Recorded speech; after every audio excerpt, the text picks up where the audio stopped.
আসসালামু আলাইকুম রহমতুল্লাহ। অনেকদিন পর আজকে আমরা লাইভে বেশি না, 2-4টা ইনফরমেশন। সেই ইনফরমেশনটা হইল কি বলে আমাদের বর্তমান ইমিগ্রেশনের বিষয়ে। খুব বেশি যে একটা ইনফরমেশন দিতে পারবো তা না, কিছুটা আইনগত এবং কিছুটা বিগত দিনের যে আইনগুলো আছে সেই আইনগুলার কি বলে যে ব্যবহার হয়েছে সেই হিসাবে আমরা কথা বলতে পারবো। তা আমি প্রথমেই আশা করি হয়তো আপনারা সকলেই ভালো আছেন। প্রায় 1 মাস পর আপনাদের লাইভে আসা আমাদের, আমি 2-3টা বিষয় আপনাদের সাথে আলোচনা করব। যে প্রশ্নগুলো করা হয়েছে সেটা হলো এটা, অনেকে প্রশ্ন করছেন আলোচ্য লাগবে কি না এই আইন স্পষ্ট বলছে আলোচ্য লাগবে। আবার অনেকে প্রশ্ন করছেন আলোচ্য জমা করলে কত দিনের ভিতরে পাওয়া যায়। এটা নির্ভর করে কোন এলাকার কোন কমুনে, তার উপর নির্ভর করে। রোমে 2 মাস 3 মাসের সময় নেয়, ঘরে আবার যদি পুরানো রেসিডেন্স থাকে তারা দেয় না, তবে রোমের বাইরে 10 দিন পুরানো হয়ে যাবে। তবে আইনে বলছে আলোচ্য লাগবে। কবে নাগাদ ডাকবে এটাও নির্ভর করে বিভিন্ন প্রেফেক্টুরার উপর। কিছু কিছু প্রেফেক্টুরা ইতিমধ্যে কাজ শুরু করছে, এই মাসের শেষের দিকে হয়তো ডাকা শুরু করবে। কাজটা কিভাবে হয়, আপনার যে ফাইলটা পাঠাইছি সেটা প্রথমে হোমস মিনিস্ট্রির রেকর্ডে যায়, তারা ফাইলটা প্রেফেক্টুরাকে পাঠায় শুধুমাত্র রেকর্ড করার জন্য। প্রেফেক্টুরা ফাইলটা পাঠায় কস্তুরা প্রথমে একটা কন্ট্রোল করবে মালিক এবং ওয়ার্কারের কোনো মামলা আছে কিনা। যদি না থাকে, আইনগত যদি প্যানেলের কোনো অসুবিধা না হয়, ফাইলটা পাঠানো হয় লেবার মিনিস্ট্রি অর্থাৎ ইন্সপেক্টরা দি লাবর। তারা সেখানে কাজের বিষয়টা ভেরিফাই করবে। যদি উভয় পক্ষ কস্তুরা এবং ইন্সপেক্টরা দি লাবর যদি জিনিসটা ওকে দেয়, ফাইলটা প্রেফেক্টুরায় আসবে, প্রেফেক্টুরা আপনাদেরকে ডাকবে। এই হলো ডাকার সিস্টেম বা কনভোকেশন যেটা। এটা অনেকে প্রশ্ন করছেন কন্ট্রাক্ট এখনই করতে হবে কি না। কন্ট্রাক্ট আইন হয়েছে এখনই করতে হবে, তবে বাধ্য কোনটা, শুধুমাত্র এগ্রিকালচারের কন্ট্রাক্টটা বাধ্য। যদি পার্সোনা ফিজিকা না হইয়া পার্সোনা জুরিদিকা হয়, কোনো কোম্পানির আন্ডারে কাজ হয়ে থাকে, সেটা এগ্রিকালচার হইতে পারে, মাছ হইতে পারে, মাছ মানে মৎস্য সেক্টরে বলতেছি। যদি ডোমেস্টিক কাজটা না হয়, অন্য যে কাজটা, সেই কাজটা আইনে বলছে আপনি এখনই করতে হবে। এই হইল বিষয়। এবার আসি, যারা মালিকের বাসায় থাকেন তাদের আলোচ্য লাগবে কিনা। আলোচ্য কথাটার অর্থ হইল থাকার জায়গাটা। আলোচ্য কথাটার হইল যেখানে থাকবেন, আলোচ্য সার্টিফিকেট ইদনিতে আলোচ্যাতি বা যে কথাটা, মানে এটা হইল আপনি যেখানে, আমি যেখানে থাকি সেটা আওতা থাকার মতো কিনা। ইদনিয়তা আদি আলোচ্যাতি বা অর্থাৎ ওইটা সঠিক কিনা, স্বাস্থ্যসম্মত কিনা। সুতরাং মালিকের বাসায় থাকি, আরেক বাসায় থাকি, রেসিডেন্স আছে বা নাই, সেটার সাথে সম্পর্ক নাই। সম্পর্ক আইনে বলছে আলোচ্য থাকবে এবং দিতে হবে। এই এবার আমাদের প্রত্যেকটা আলোচনার মধ্যেই মাঝে আমরা একটা কথা বলি, সেটা হলো কবরস্থানের বিষয়। কবরস্থান প্রকল্প আলহামদুলিল্লাহ খুব সুন্দরভাবে চলছে।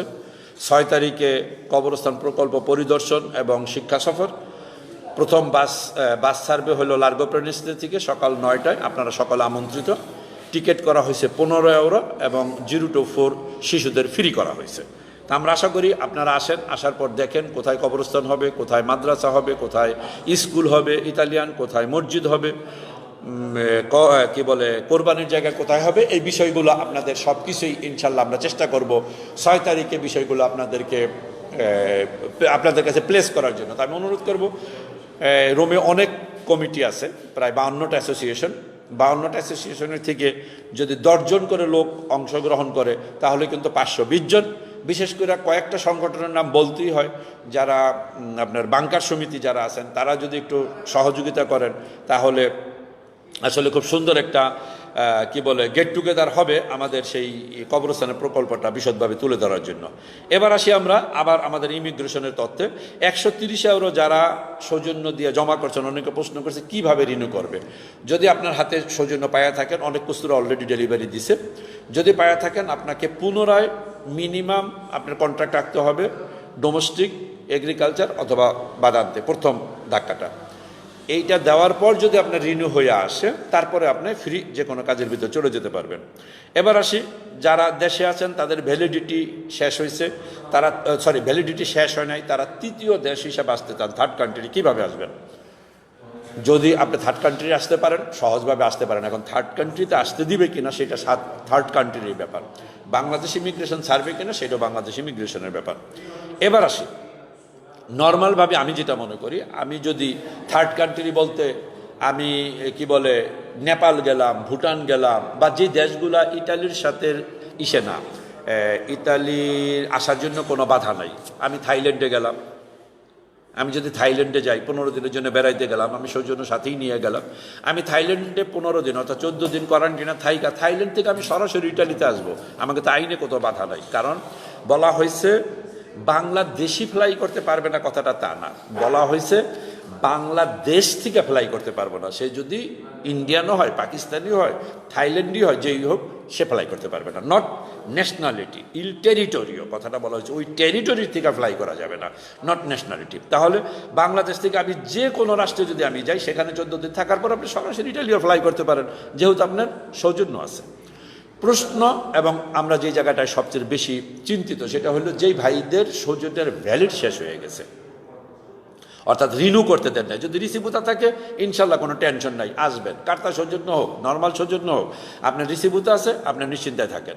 যাদের সৌজন্যটার ভ্যালিড শেষ হয়ে গেছে, রিসিভুতা নাই, তারা অবশ্যই একটা হেজিটেশনের ভিতরে আছি, আমরা মানসিক একটা চাপের ভিতরে আছি।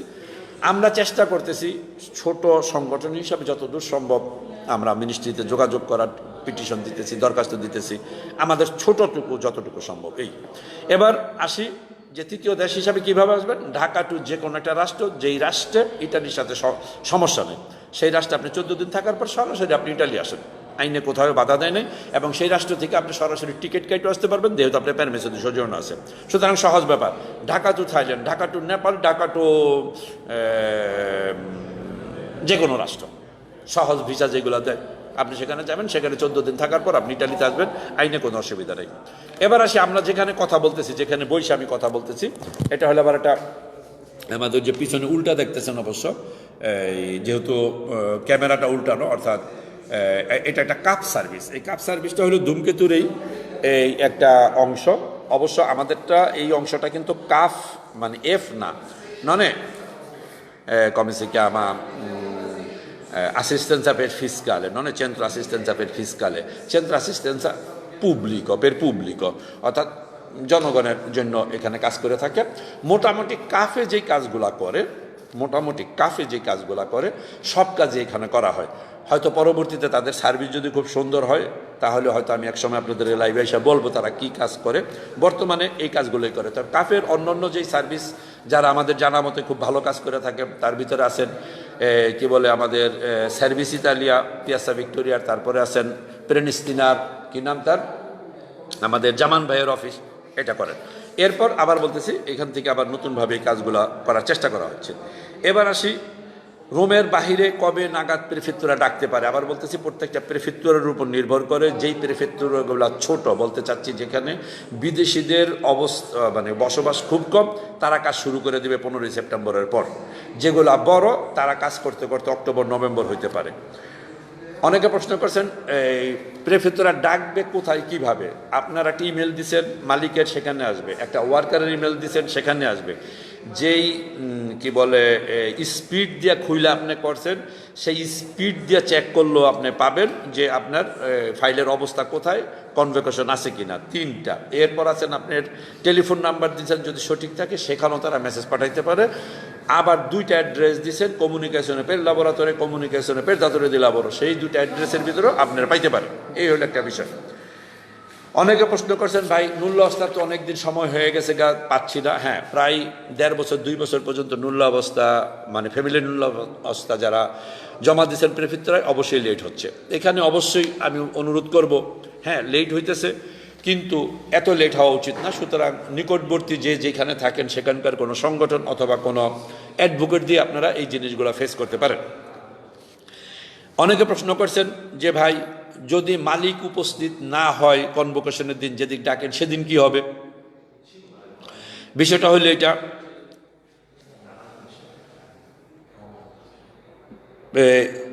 কি বলে এটাকে, মালিক যদি না আসে, আইনটা কি বলে, মালিক যদি না আসে তাহলে একটা বিষয় হলো এটা যে মালিক যে কাগজটা জমা করছে, মালিক যে কাগজটা জমা করছে সেই কাগজ সব কিছু যদি সঠিক থাকে তাহলে অবশ্যই প্রশাসন একটা ব্যবস্থা দিবে। আর যদি মালিক না আসে, মালিকে যেইভাবে কাগজ জমা করছে তার যদি সঠিক ডকুমেন্টসই না থাকে, সুতরাং মালিক গেলেই কি হবে, সেই কাগজ তো আর আসবে না। সুতরাং বিষয়টা পরিষ্কার, মালিকের মালিক সত্ত্বর যদি সঠিক থাকে, মালিকের মালিক সত্ত্ব যদি সঠিক থাকে, সেই মালিক যদি উপস্থিত না হয় তাহলে অবশ্যই প্রশাসন একটা ব্যবস্থা নিবে। আপনার পেপারসের কি হবে?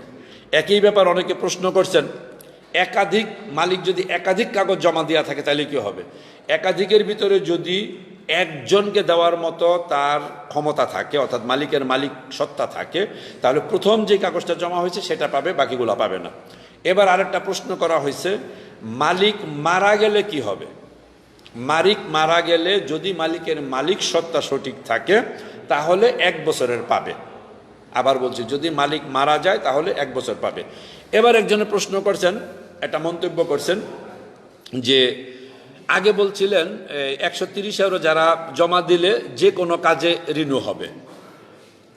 এর আগে এই কথাও বলছি যে যে কোনো কাজে রিনিউ হবে। আবার অনেকে বলছেন কাজের কন্ট্রাক্ট যার নাই তার হবে না। বিষয়টা হলো ব্যাখ্যা কি আসতেছে, ব্যাখ্যাটা হলো এটা, যারা কাগজ জমা দিছে, যেমন অনেকেই বলতে চাইছে যারা পিছনে রেগুলার কন্ট্রাক্টে কাজ করছে তারাই শুধু এই আইনে কাগজ জমা দিতে পারবে। কথাটা এরকম অনেকটা, কিন্তু অ্যাটেনশন, কথাটা হইল এরকম, il rapporto di lavoro deve essere provato, এর অর্থাৎ এই না যে কন্ট্রাক্ট থাকতে হবে, যে কোনোভাবে হইতে পারে, প্রুভ করতে পারেন। যেমন সর্বশেষ একটা ব্যাখ্যা আসছে, ওয়ার্কারের যদি বাই চেকে যদি পেমেন্ট করে থাকে, যেটা চেক দিছে তুমি টাকা উঠাই নিও, এইটা একটা প্রমাণ সে কাজ করছে। সুতরাং কন্ট্রাক্ট থাকতে হবে এরকম কোনো বিষয় না। আমরা বরঞ্চ চাচ্ছি যেহেতু কথাটা রেগুলার কাজ যে করে নাই তাকে দেওয়া হবে এমেরসিওরে দে লাবর। সুতরাং বলতে পারবেন না কস্তুর আমার কাছে চাইতে পারবো না, আমাকে দিতেই হবে, কাজের কন্ট্রাক্ট না, তবে কাজ করছে প্রমাণ দিতে হবে। প্রমাণটা আপেক্ষিকভাবে আছে, এখনও আলোচনা চলছে। মোট 11টা বিষয় বলছে যে এইভাবে প্রমাণ করা যায়, তার ভিতরে যত হালকাভাবে প্রমাণ করা যায় সেটার জন্য আমরা চেষ্টা করতেছি। এবার রিনিউ করতে পারবেন কি না ওই 3টা কাজের ভিতরে, এখন কস্তুরা যেই নোটিশটা করতেছে বলতেছে পরবর্তীতে আপনি ওই 3 ক্যাটাগরির কাজের উপরেই রিনিউ করতে হবে। যেহেতু কস্তুরা নোটিশ করতেছে কাগজটা দিয়া যে আপনি 3 ক্যাটাগরির উপরে রিনিউ করতে হবে, যেটা আইনের ভিতরে ছিল না, রিনিউ কিভাবে হবে? আমার ধারণা, আমি 100 বার বলবো যেটা তথ্য সেইটা, যে যদি সম্ভব হয় কাগজটা পাওয়ার, যারা পাইয়া গেছেন, কারণ 6 মাস সময় দিছে, 1 মাস হয়েও গেছে অনেকের, সময় নষ্ট করবেন না, তর্কে না গিয়া যদি সম্ভব হয়, যদি পুলিশ আপনাকে রিপোর্ট নোটিশ করে থাকে, আপনি এই 3টা কাজের ভিতরে অবশ্যই 3টা কাজের একটা কন্ট্রাক্ট আপনি দিয়ে দেন। তবে ধারণা হলো এটা, একটা সৌজন্য রিনিউ করার জন্য সেখানে লেখে নাই, আবার বলতেছি লেখছে ইসক্রিপশনে মোটিভ, ইসক্রিপশনে কলেকামেন্টো, ইসক্রিপশনে কলেকামেন্টো cerca lavoro, এই কথা লেখা আছে। এটা লেখে নাই cerca lavoro per motivo di domestico। তারপর আমি বলবো যেহেতু খুব শর্ট সময়, সুতরাং এই আর্গুমেন্টে এই মুহূর্তে না গিয়া যদি আপনি পারেন আপনি সেই কাগজ ইসে দেন, কি বলে, এই ওই 3টা কাজের ভিতরে জমা দেন। পরবর্তী যদি ব্যাখ্যা যদি আরো আম্পিয়া করা যায় তাহলে সেটা করা যাবে। সুতরাং তর্কের জন্যই ভাই তর্ক করেন না, যে প্রশ্ন করতেছেন। ধন্যবাদ আপনাদের প্রশ্ন করার জন্য। আমি আর কথা দীর্ঘায়িত করব না। পুনরায় আপনাদেরকে 6 তারিখের আমন্ত্রণ, 11 তারিখে একটা ডেমনস্ট্রেশনের প্রস্তাব দেওয়া হয়েছে। সেটা হলো আপনারা জানেন কোরআন পড়ায় দেওয়া হয়েছে, সেই কারণে সেখানেও আবার অনেকে মন্তব্য করছেন খালি আমরাই জামুকেন বাঙালিরা। ভাই আপনার মন চাইলে আপনি আসবেন, না মন চাইলে ঘরে থাকবেন। না, আপনি যদি মনে করেন কোরআন শরীফ পুরানো হয়েছে, এটা আন্দোলনই করা উচিত না, এই ব্যাপারে আপনি আপনার মন্তব্য থেকে একটা স্ট্যাটাস দেন, আপনি আপনার জনমত সৃষ্টি করেন। কিন্তু এটা উচিত হয় না, যখন একটা স্ট্যাটাস দেওয়া হয় সেখানে আপনি সেটা মন্তব্য করবেন এবং এমন একটা মন্তব্য করবেন যার সাথে কোনো যোগসূত্র নাই। আমি পূর্ণ সম্মান দিয়ে বলতেছি, যারা মিছিলের বিপক্ষে, কোরআন শরীফ পড়াইছে এইটার জন্য আন্দোলন করবেন না, এইটার বিপক্ষে, তারপরে 11 তারিখে ডেমনস্ট্রেশন করুন সেটার বিপক্ষে, যারা বলতে চাইতেছেন মিছিল করে কিচ্ছু হয় না বরঞ্চ ক্ষতি হয়, সবার প্রতি সম্মান দিয়ে বলতেছি। আপনারা যারা শান্তিপ্রিয় লোক, আমাদেরকে যারা ভাবেন আমরা শান্তির প্রিয় লোক না, আপনাদের শান্তির প্রতি পূর্ণ সম্মান দিয়েই বলতেছি, আপনি আপনার পোস্টে, আপনার আইডিতে, আপনার ফেসবুকে জনমত সৃষ্টি করেন। আমরা তো কখনো আপনাদের আইডিতে গিয়ে বাজে মন্তব্য করি না বা কারোকে কোনো কাজের বাধার সৃষ্টি করি না। সুতরাং আমি অনুরোধ করবো যে লোকগুলা বাংলাদেশে আটকা পড়ছে, তাদের জন্য কিছু করতে গেলে আপনারা লেখেন তারা কি রোগ নিয়ে আসবো, অমুকের জন্য কিছু করতে গেলে এরকম। তারপরে বললাম আলোচ্য ছাড়া সৌজন্যটা দেওয়া উচিত, মন্তব্য করতেছে কি হয়েছেন আপনাকে কার্তা সৌজন্য আপনারা পাই আমি বুঝি না। কি সব জাতি যদি আলোচ্য নিয়ে করতে পারে বাঙালিরা কেন পারবে না? বা এগুলো আপনাদের আইডিওলজিক্যাল ব্যাপার। আপনাদের প্লিজ আমি অনুরোধ করব আমাদের এইসব আপনাদের এই আইডিওলজি আপনাদের ফেসবুকে মানে আইডিতে করবেন, আমাদের এখানে এসব অযথা পাবলিকরে খুব ডিস্টার্ব দিবেন না। আমি অনুরোধ করব আমার কথা যদি কেউ ভুল ভ্রান্তি হয়েছে অবশ্যই আজকের লাইভে ক্ষমা সুন্দর দৃষ্টিতে দেখবেন। দীর্ঘায়িত করবো না, কারণ এই অফিস ছেড়ে দিতে হবে, যাদের অফিসে আমরা বৈশা লাইভ দিতেছি। সকলে সুস্থ থাকুন। 6 তারিখে আপনাদেরকে আমন্ত্রণ রইল কবরস্থানের জায়গাটা পরিদর্শনের জন্য, শিক্ষা সফরের জন্য। যারা 6 তারিখে আসবেন দয়া করে মাস্ক একটা তো নেবেন, একটা এক্সট্রা নেবেন, যদি ছিঁড়ে যায় সেটা ব্যবহার করার জন্য। সম্ভব হলে হ্যান্ড গ্লাভস পরে আসবেন এবং কি বলে ছোট যেই জেলের ডাব্বা পাওয়া যায় এটা নিয়ে আসবেন। আমরা আমাদের সাধ্য মতন চেষ্টা করব সাপোর্ট করার জন্য। আপনারা একটু প্রস্তুতি নিয়ে থাকবেন ইনশাল্লাহ। আশা করি সুন্দর একটা অনুষ্ঠান হবে এবং একই সাথে পুনরায় 11 তারিখের কোরআন শরীফের কোরআন শরীফকে যে আগুন জ্বালানো হয়েছে সেইটার প্রতিবাদ করা। এর অর্থাৎ এই না যে আমরা গিয়ে আবার কারোটা আগুন দেবো, তা না। একটা শুধু কোরআন শরীফ না, মনে করি বাইবেল পড়ায় দেওয়া হয়েছে, গীতা পড়ায় দেওয়া হয়েছে, ত্রিপঠক পড়ায় দেওয়া হয়েছে। যে কোনো ধর্মীয় বই না, যে কোনো বই পড়ানো, আমরা শুনছি ছোটোবেলা যে বই পড়ানো নাইলে পাগল হয়ে যায় না, কি বলে জ্ঞান লোপ পায়, এরকম একটা কথা শুনছি আর কি। ছোটোবেলা আমাদেরকে মুরব্বীরা বলতো আগুনে পুড়বি না, বইয়ের পাতা ছেড়বি না, আগুন দা পড়লে বিদ্যা পুড়া যাবে, এরকম একটা কথা আর কি। তা আমি সেই সংস্কৃতি থেকেই বলতেছি, সেইভাবেই বলতেছি। যে কোনো পুস্তক পড়ানো আমরা মনে করি অপরাধ, যে কোনো পুস্তক পড়ানো অপরাধ। সেই হিসাবে ধর্মীয় পুস্তক তো বিরাট একটা বিষয়। সেই হিসাবে আমি যেহেতু ইসলাম ধর্মে বিশ্বাসী, সুতরাং আমার ধর্মের একটা বই পড়াবেন 100 বার আমি সেটা প্রোটেস্ট করব। এক ভাই গতকালকে অন্য ধর্মের নাম বলবো না, এটা মন্তব্য করছেন। আমি অনুরোধ করব যে দেখেন ধর্মীয়ভাবে এরকম মন্তব্য করতে যাবেন না, যেটা একটা ক্রাশ সৃষ্টি হয়। আমরা যাচ্ছি প্রতিবাদ করতে, অন্য কোনো কিছু না। আপনার যে মন্তব্যটা যে আমি লাইভে নিয়ে আসলাম না, গতকালকে আপনাকে আমি উত্তর দিছি, সেই ভাইকে আমি অনুরোধ করব যে হয়তো আপনার লাইভ শুনতেছেন। যাই হোক, সকলে সুস্থ থাকুন, কথা দীর্ঘায়িত বাড়াবো না। এই যদি আমার কাছে নতুন কোনো তথ্য আসে ফ্লাইটের ব্যাপারে বাংলাদেশের, আমি অবশ্যই আপনাদেরকে জানাবো। যারা বলতেছে অক্টোবর পর্যন্ত ভ্যালিড কমাই দিছে, এই করছে, এটার কোনো সঠিক কোনো এখনও পর্যন্ত আমি জানি না, হইতেও পারে কিন্তু আমি জানি না যে কত পর্যন্ত হবে। আমাদের কাছে যদি কোনো রেজাল্ট আসে আমি আপনাদেরকে অবশ্যই জানাবো। আমাদেরকে ক্ষমা সুন্দর দৃষ্টিতে দেখবেন, আপনাদের সময় নষ্ট করার জন্য। কোনো শব্দচয়ন ভুল হলে নিজ গুণে ক্ষমা করবেন। আসসালামু আলাইকুম রহমতুল্লাহ বরকাতুহু।